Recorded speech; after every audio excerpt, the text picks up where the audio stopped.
أعوذ بالله من الشيطان الرجيم. بسم الله الرحمن الرحيم. وأما الذين فسقوا فمأواهم النار كلما أرادوا أن يخرجوا منها أعيدوا فيها. وأما الذين فسقوا فمأواهم النار كلما أرادوا أن يخرجوا منها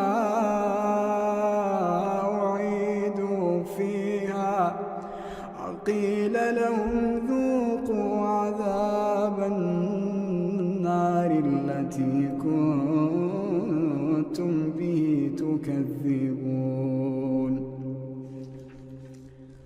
ولنذيقنهم من العذاب الأدنى دون العذاب الأكبر لعلهم يرجعون.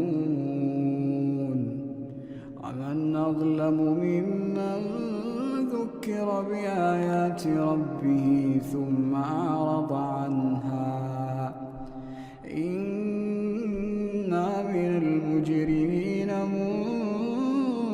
منتقمون.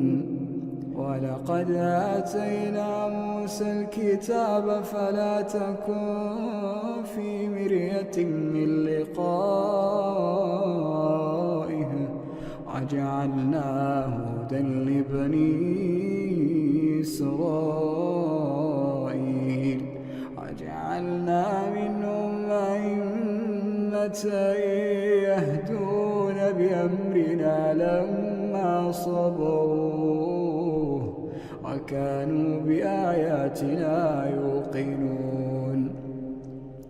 إن ربك هو يفصل بينهم يوم القيامة فيما كانوا فيه يختلفون.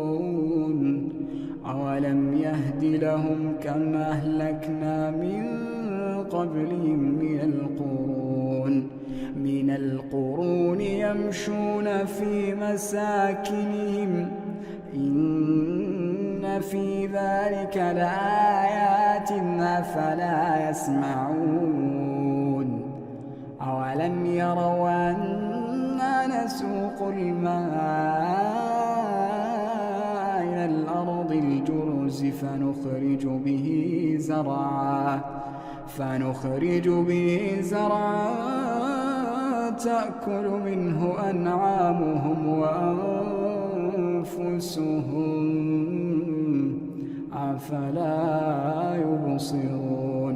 ويقولون متى هذا الفتح إن كنتم صادقين قل يوم الفتح لا ينفع الذين كفروا إيمانهم ولا هم ينظرون.